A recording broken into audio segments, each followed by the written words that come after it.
병원에서 해방시켜 전문 대학교에서는 획기적인 장학. 저 김종식이라는 사람이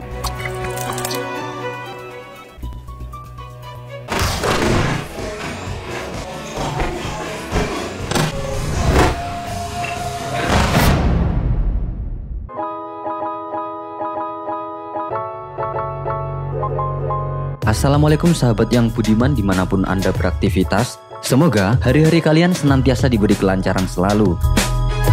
Akhirnya kita sekarang sudah di episode ke-6 dalam serial film City Hunter. Sedikit spoiler di episode sebelumnya, kejadian 28 tahun lalu bahwa orang tua Kim Nana telah ditabrak oleh Kim Jong Sik yang tak lain adalah ayah dari jaksa Kim Yong Chu. Kemudian juga di akhir scene ada adegan di mana Nana sedang memarahi Yong Sung yang secara diam-diam membeli rumahnya yang telah ditahan oleh pihak pelelangan. Bagaimana kelanjutan cerita selanjutnya? Jangan lupa tekan tombol subscribe-nya. Kemudian bagi kalian yang belum menonton episode sebelumnya bisa cek di link deskripsi.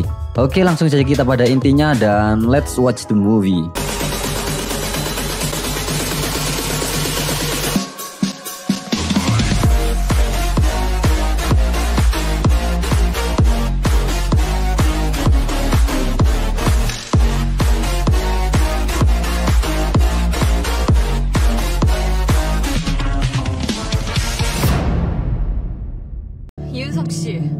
Episode 6 diawali dengan scene di mana Yong Sung yang tengah minum kopi di taman.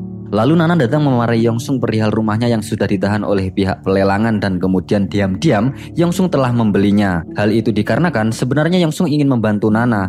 Di situ Nana malah menuduh Yong Sung bahwa dia telah pamer kekayaan yang dimilikinya. Nana beranggapan bahwa dirinya tak patut untuk dikasihani. Dia masih strong untuk seorang perempuan yang hidup sendirian. Yong Sung kemudian beralibi dengan cara bilang bahwa membeli apartemen yang ditempati Nana adalah termasuk investasi baginya. 살겠다는 거예요? 내가 투자한 돈에 몇 배를 버는데. Kemudian Nana pergi seraya bilang bahwa dia paling tak suka dengan laki-laki yang suka pamer kekayaan dengan tujuan untuk mempermainkan hati perempuan. Saking kecewanya, Nana pun sampai mengancam Yong Sung bahwa dia akan mengosongkan apartemennya tersebut. Lalu Nana duduk di kursi kerjanya dengan memandangi foto dia bersama ayah ibunya dulu. Tiba-tiba saja Yun Ah datang dan memberitahu bahwa dirinya sekarang ada jadwal untuk mengawal calon presiden Yong Hak. Sebelum pergi dia pun sempat menggenggam kalung peluru yang tidak ia sadari sebenarnya itu milik Yong Sung. Nana sebenarnya ingin bertemu penolongnya pada malam itu dan mengucapkan terima kasih atas pertolongannya. Adegan lalu pindah di jaksa Yong Chu yang tengah mengamati rekaman CCTV saat Kim Wan sedang diculik menggunakan bus. Jaksa Yong Chu meyakini bahwa dia bukanlah City Hunter, sebab City Hunter selalu mengirimkan korban untuk diserahkan kepadanya. Mustahil kalau City Hunter menculiknya lagi hanya untuk membunuhnya. Yong Chu juga akan membandingkan sidik jari ketika kejadian penembakan misterius malam itu dengan sidik jari orang yang akan membunuh Kim Wan di bawah jembatan. Kemudian salah satu dari anggota Yong Chu mengatakan bahwa ada ciri-ciri kuat tentang orang itu, yaitu terletak pada kakinya yang terlihat terluka sebab dia berjalan seperti pincang. Di tempat lain ada Yong Sung yang tengah mengecek situasi apartemen Nana. Hal itu ia lakukan untuk menjaga keamanan Nana. Ia sadar bahwa Nana sekarang mulai dalam keadaan berbahaya. Dia pun berinisiatif untuk mengganti jendela dan pintu milik Nana dengan besi yang baru. Tak lama kemudian Nana datang hanya untuk bilang ke Yong Sung bahwa dia akan pergi untuk beberapa hari untuk mencari rumah yang baru. Walaupun sempat disuruh untuk tetap tinggal oleh Yong Sung, tetapi Nana tetap bersikeras untuk mencari penyewaan rumah yang baru. Nana pun kemudian menitipkan anjing peliharaannya kepada Yong Sung selama dia mencari rumah. Yong Sung yang tak menyukai anjing pun terpaksa menuruti permintaan Nana. Ternyata di situ Nana hendak pergi menjenguk ayahnya dengan naik bus. Yong Sung memanggil Nana untuk naik mobil bersamanya, namun di situ Nana tak menghiraukannya. Ternyata anak buah Chun Jae-man mengikuti bus Nana dari belakang. Saat setibanya di rumah sakit di mana ayahnya dirawat, Nana pun curhat kepada ayahnya tentang masalah hidupnya yang tanpa ia sadari, Yong Sung telah mengikuti Nana dan mendengarkan curhatan Nana kepada ayahnya. Nana bilang ke ayahnya bahwa hidupnya sekarang sangatlah susah. Seraya mengeluarkan kalung Yong Sung dari sakunya, Nana bilang bahwa dia sangat bahagia karena sudah dilindungi oleh seseorang walaupun dia belum pernah bertemu dengannya. Yong Sung yang mendengarkan merasa sangat bersalah. Saat Yong Sung mengikuti Nana, ternyata dia pun juga diikuti oleh anak buah Chun dari belakang. Tapi bukan Yong Sung namanya kalau dia tak sadar bahwa dia sedang diikuti oleh mata-mata. Yongsung pun menyadari kalau dia sedang diikuti. Berencana untuk menghentikan mata-mata tersebut, Yongsung pun lantas berinisiatif mendatangi seorang cewek yang dia sendiri tak mengenalnya. Yongsung bilang kepada cewek itu bahwa ada yang meminta nomor teleponnya. Dia ada di belakang memakai jas hitam. 잠깐 실례 좀 하겠습니다. 저 뒤에 있는 친구 보이시죠? Kemudian cewek itu mendatangi orang yang mengikuti Yongsung seraya mengatakan bahwa dia bukanlah tipenya. Cewek itu malah meminta nomor Yongsung. Akibat kejadian itu, akhirnya Yongsung pun berhasil mengelabui mata-mata tersebut. 저기요. 아까 그 뭐야? Scene berpindah di tempat Jinpyo. Di situ Yongsung dan Jinpyo mendengarkan penjelasan paman Sikjung tentang kaki anak Yonghak. Diketahui, anak bungsu Yonghak kaki ligamennya dioperasi saat ia bergabung dengan tim basket dulu, bebarengan dengan dia yang masih menjadi anggota militer. Akibat kejadian itu, anaknya tidak mengikuti wajib militer. Namun dari beberapa penjelasan paman Jiksung, Yongsung tak percaya dengan gambar dan bentuk kaki Donghu yang sangat cepat perubahannya. Namun dengan bentuk kaki yang masih sama. Saat dilihat gambar yang dipresentasikan oleh paman Jiksung, akhirnya dapat diambil kesimpulan bahwa Yonghak sangat licik karena dia telah memanipulasi kaki anak bungsunya agar dia terbebas dari wajib militer. 아버지, Shin berpindah di Yonghak yang saat itu melakukan kampanye di pasar. Tentunya, dia didampingi pengawalnya yaitu Nana. Tiba-tiba saja ada pemuda yang menerobos masuk untuk menghampiri Yonghak. Nana yang pada saat itu berjaga, dengan refleks lalu membanting pemuda tersebut hingga tersungkur di tanah. Ternyata pria itu hanya ingin berjumpa dengan Yonghak. Yonghak yang merasa dia diawasi oleh media, dia pun lantas melindungi nama baiknya dengan cara memarahi Nana.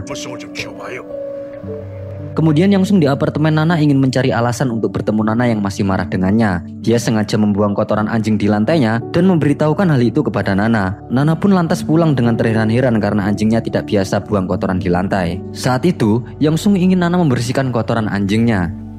똑똑하다며? 화장실에다가만 쌌다고요. Di tengah percekcokan antara mereka berdua, lalu Yongsung bilang ke Nana bahwa mengapa kita tak tinggal bersama saja. 그럼 나랑 같이 살던가. Di situ dia beralasan bahwa seluruh perabotan di sini sudah rusak semua. Jadi Yongsung ingin Nana merawatnya. Yongsung juga bilang ke Nana bahwa dia tak perlu khawatir jika ia tinggal bersamanya, sebab Yongsung tak menyukai bodi Nana yang serba kecil dan tak berbentuk. B컵이지. 게다가 김나나 씨. Semula Nana menolaknya, namun setelah mempertimbangkan beberapa menit, dia pun menyetujuinya dengan memberi syarat kepada Yongsung kalau dia ingin tinggal bersamanya, dia tak boleh melakukan kontak fisik. Kalau di antara mereka berdua ada yang berani melakukan kontak fisik, maka harus membayar denda yang sudah disepakati. 100만 원. 아요. Saat malamnya, Yongsung terpesona melihat kecantikan Nana saat selesai mandi. 아침에 감지 왜 밤에 가마? 나 먼저 자요. Menjelang tidur dengan kamar yang berbeda, mereka sama-sama tidak bisa tidur. Sepertinya mereka sedang gelisah dan memikirkan satu sama lain. Saat Nana tertidur, kemudian dia bermimpi pada saat orang tuanya dulu meninggal akibat insiden kecelakaan. Kecelakaan itu dilihat langsung oleh Nana. Pada saat itu, orang tuanya ingin hadir pada acara perpisahan di sekolahannya Nana.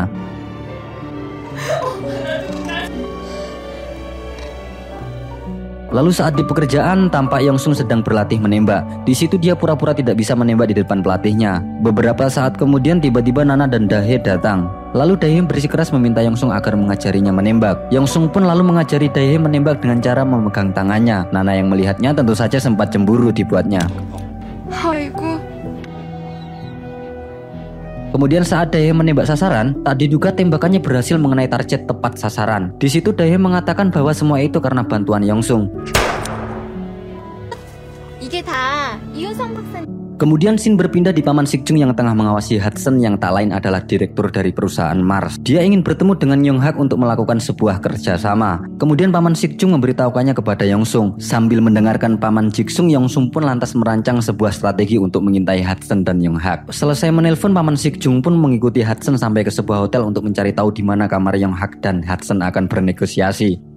Ternyata Jaksa Yongju juga di hotel itu bersama Sohee untuk menghadiri acara ulang tahun teman mereka. Di situ tanpa sengaja Yongju melihat Hudson dan Yonghak di hotel itu. Yongju yang curiga lantas segera pergi meninggalkan Sohee di situ. Yongju lalu mengingatkan kepada Hudson agar tidak melakukan bisnis ilegal seperti apa yang dilakukan oleh perusahaannya. Yongju juga melarang keras Hudson untuk bekerja sama dengan Korea Selatan karena perusahaan Mars didirikan dengan cara ilegal dan tanpa pajak di dalamnya.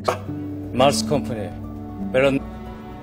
Don't look down on. Saat Hudson dan Yonghak masuk ke kamar hotel, tiba-tiba Yongsung datang sambil membawa koper dan memesan kamar tepat di samping Yonghak dan Hudson. Lalu Yongsung masuk di kamar itu dan mulai mempersiapkan alat-alat untuk mengintai Hudson dan Yonghak.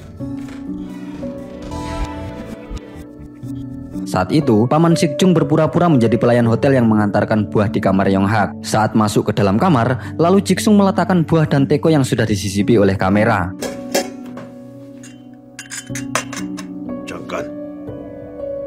Jiksung pun lalu bergegas pergi ke kamar Yongsung. Mereka pun lalu melihat isi percakapan Hudson dan Yonghak, di mana dalam percakapan itu Yonghak kelak jika sudah menjadi presiden, maka sudah dapat dipastikan perusahaan Mars tidak akan rugi, sebab semua senjata dari perusahaan Mars akan dibeli Korea Selatan. Dengan syarat, Hudson harus memberi Yonghak 20% pada setiap perbelanjaan senjata di perusahaan Mars. Padahal kita ketahui senjata yang diproduksi oleh perusahaan Mars adalah senjata yang kurang layak sekaligus berstatus ilegal. Semua percakapan telah dilihat dan direkam oleh Yongsung.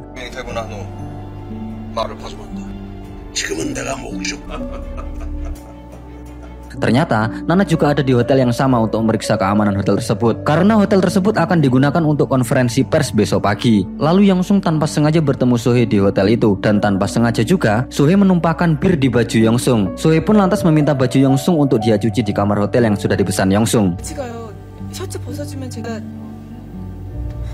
Saat mereka hendak pergi ke kamar, tiba-tiba saja jaksa Yongjoo melihat mereka berdua. Yongjoo pun lantas mengikuti mereka. Saat itu, Nana juga pergi ke arah kamar Yongsung. Dia bertujuan untuk pergi menemui Yonghak, namun di situ Nana lupa akan kamar Yonghak. Karena Yongsung dan Yonghak kamarnya bersebelahan, Nana pun mengira kamar Yongsung adalah kamar Yonghak dan bergegas mengetuk pintunya.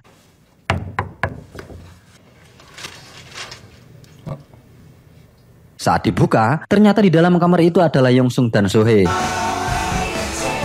Selang beberapa detik lalu Yongjoo pun juga datang melihat mereka berdua. Nana dan Yongjoo pun melihatnya dengan penuh heran dan tentunya sangat kaget. Sayang sekali episode 6 berakhir. Memang untuk episode ke-6 ini agak singkat banget ya guys, karena di episode 6 ini terlalu banyak adegan melamun, kemudian flashback, makanya rangkumannya sangat singkat banget. Tapi nggak apa-apa lah ya, stay terus di channel ini dan bunyikan loncengnya agar kalian tahu pemberitahuan episode selanjutnya. Baik, saya Max dan segenap kru yang bertugas pamit undur diri dulu. Semoga hari-hari kalian senantiasa diberi kelancaran dan wassalamualaikum.